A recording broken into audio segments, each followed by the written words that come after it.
Silly watch is skipped an hour ahead. 7:03. Do we have any? I don't see anyone from the public for public participation. No, not tonight. Nope. Reports from boards. Norwalk Historical Society, Diane Jollerette. Hi, good evening, everyone. I'm going to make it short because I know we all have things to do. I just wanted to let you know that in November, the mayor made a proclamation for Native American Month, and they did it over at Mill Hill. So just wanted to let you know that there's an official proclamation for Native American Month for the city of Norwalk. The Norwalk Historical Society received a copy of the proclamation, and it was put together by the DEI officer, Latoya Fernandez. So I want to thank her for putting that together. And I think they were going to display that in Norwalk City Hall, but the Norwalk Historical Society also has a copy of that for our records. That we have done that, and that was done on November 27th. The only other thing that was going on is that we had a holiday open house in December. Despite that it was raining like crazy outside that day, we had a lot of people show up. It was very, very heartening that a lot of people came out, and it was this time we had it in the Norwalk Historical Society Museum.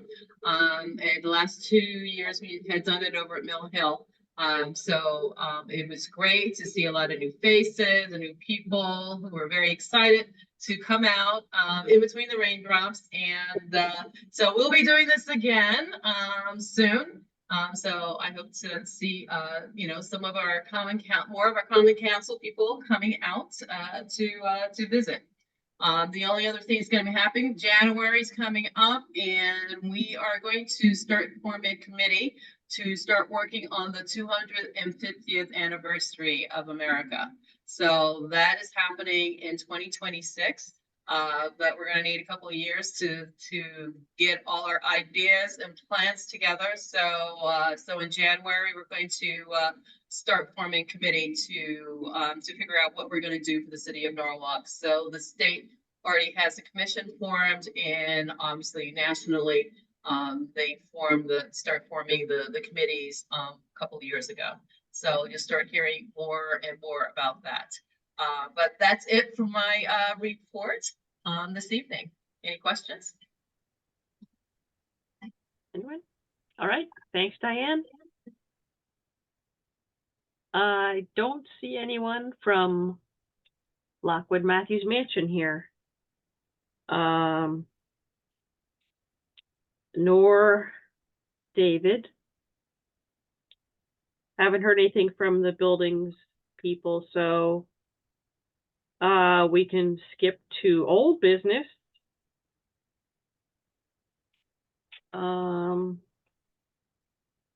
Lisa, you went to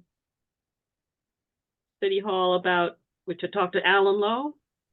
Yes, I went there, it was a couple days ago, and it was a good meeting. It was just he and I. There wasn't anybody else that was copied on the email present there. He did want to reassure me that he is, kind of fascinated about this and intrigued, and I shared a lot of information he had already had via email about the Almshouse Cemetery that's on the property. We don't know exactly where it is, and he was trying to show me an overlay of the 1959 aerial map that I had with the plan for what they planned to do there for the new Norwalk High School. And he was explaining a lot of the areas had been cut and filled. I call it cut and filled, like the football field that was built there would have been a slow, gradual grade, but it would have been interrupted to be flat. So they'd have to cut down and flatten. So a lot of material has been rearranged. A lot of the property has been disturbed But I was pretty relentless in that while there still is areas that exist before we start this, this project, even though it seems like there's not many areas left, I'm not an expert because I don't know if you put a football field in and it went down 3 feet or whatever the amount of feet was, maybe the area that they had to cut and fill was really disturbed. If the ground penetrating radar still looks beyond that. I think it might, because I know when we did Pine, the cemetery there with the Crescent Street, there was disturbances under the soil detected under the asphalt road. So anyway, we left it that I'm going to contact Ernie Wiegand's suggestion of a person that has impressed him with his presentations. I think it's David Leslie from Terra something. And get together with him and Alan Lowe and to talk about what we know so far and the feasibility, get a consultation with him on it, because, I know it's probably in Alan Lowe's best interest, for the project wise for this to kind of go away, but he does seem to want to figure out if we can. And like we said in the last meeting, we don't want this, should something get dug and discovered, we don't want the project to get shut down. So it's in everyone's best interest to figure this out ahead. So that's, I have yet to make the phone call. It was just to see when we can get together on with the Right. with the consultant. And just to review, I'm kind of just going with a hunch here that this cemetery was probably somewhere on the border of Narrowmake and Norwalk High property with 95 burials. And I didn't see any removal. So I and several other people have gone through pretty much all of the records for city that are in City Hall for death records. So that's what's concerning us. And it is Right. And a it's whole nother can of worms when you find human remains. yeah, and it seems like there was inspections done in 1885 and 1890 that spoke of 35 acres, and then the one in 1890 said 30 acres. So there's been different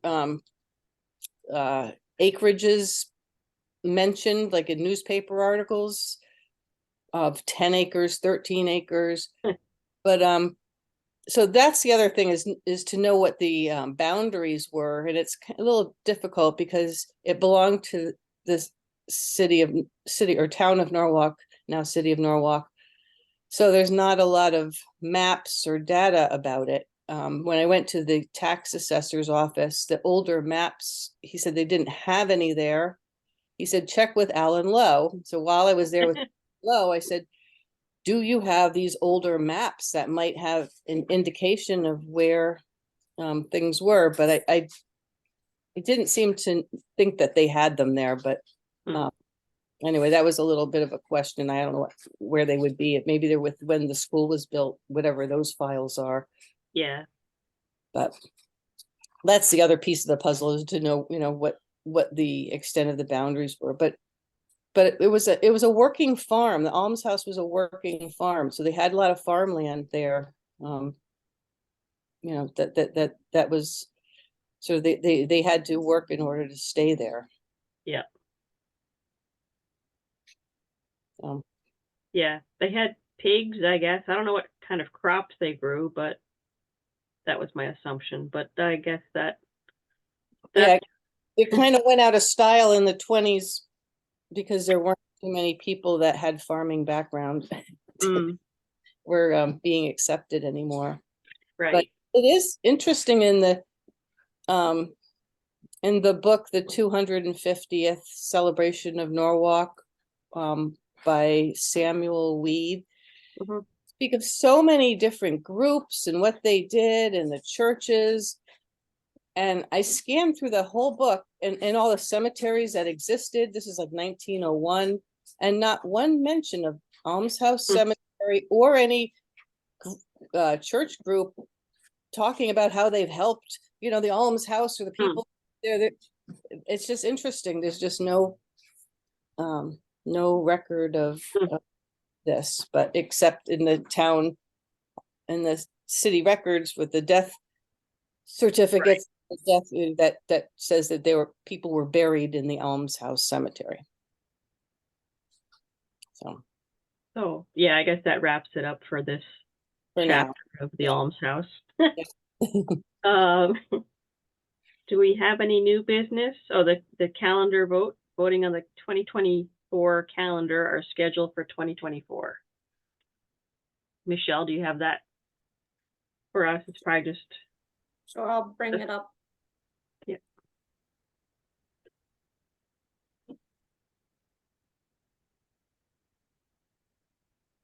Let me know when you can see it.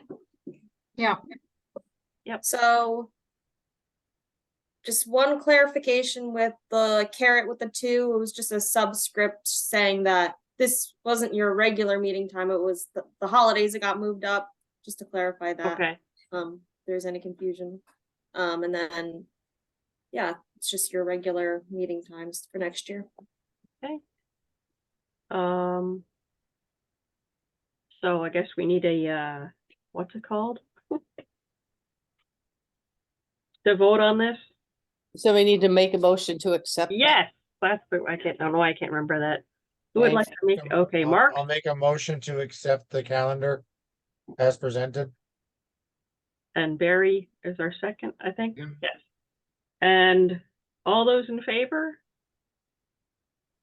I'm raising my hand. I know there's some weird picture of not me. So that's unanimous for the 2024 calendar then.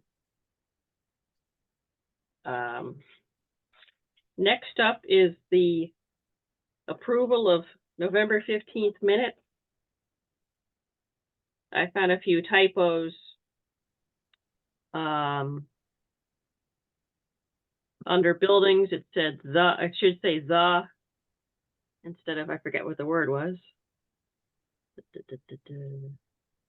180-day delay. Statue should be statute.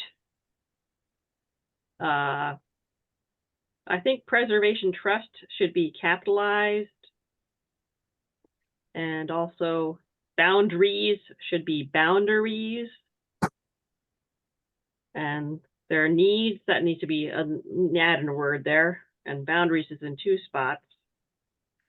The almshouse became the EHMS house. Dana, I had sent Yeah. a little paragraph, Oh, like you did, okay, rewording that, like okay. make better sense. I don't know if you got that. I guess I missed it, or sometimes my mail is held for who knows what reason. Doesn't show up. Yeah, brow, that's not a word.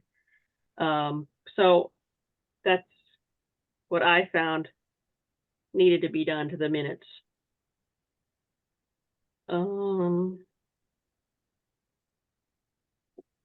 Anything else we want to discuss? Need to discuss?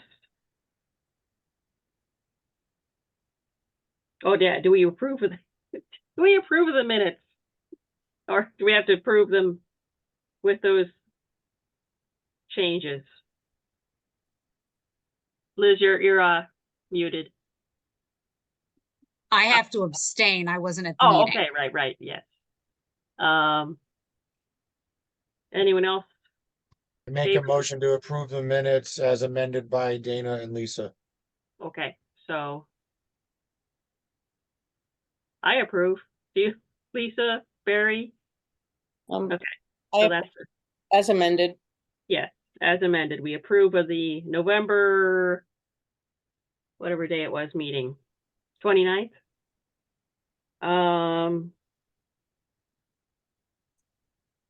And we just got the pre-demo notice for 89 Bluff Avenue. A cape on Bluff Avenue in Rowayton.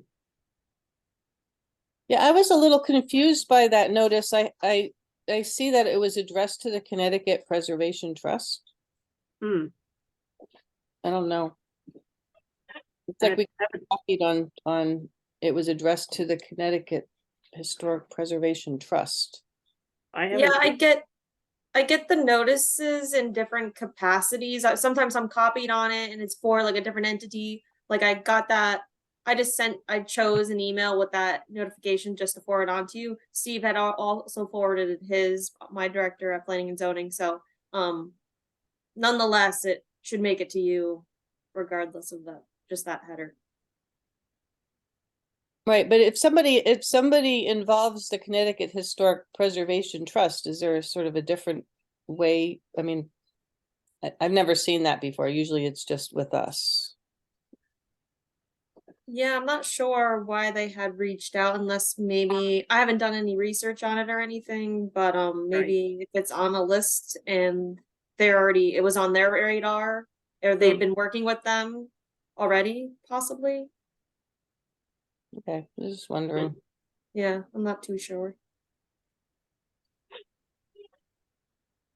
Also, I don't know if I mentioned 17 East Beach Drive. I don't know if this is old business or new business. Well, now we're talking about new business. So I was talking with some neighbors about why we raise houses and then, lift houses and demolish them. It's so that we don't cheat on the footprint. Now, in 17 East Beach's case, they cut the house in half and lifted it and pushed it over a foot, which is cheating. I don't know if anyone's made an objection about that or whether there's a fine. It also seems like they're putting up a lot more foundation than what the footprint is now. Now, that's not really our concern, I guess, but it is kind of a case of people kind of cheating. It says 1905, but I want to talk to a neighbor about how it has been changed a bit. So I don't know if any of you had looked at the pictures or anything. It's a cute house, but I don't know if it has any historical value or architectural value at this point, but that's just something we, I guess, need to look at. People are lifting houses in low-lying areas and then they demolish them because that's what Norwalk needs us to do, but needs them to do. That's kind of what I've found out. Word on the street about 17 East Beach Drive, built in 1905.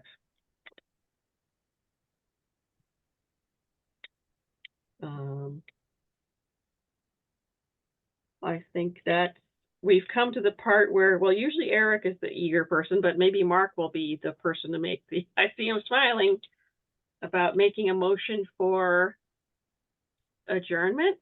Sure, I'll take Eric's spot. I make a motion to adjourn. And Barry second. So happy holidays, everyone, and we're adjourning at 7:22. Okay, All happy right. holidays, Happy everyone. holidays. Yep. Happy Happy holidays. holidays. Enjoy. Yep. See you next year. Bye bye. Bye bye.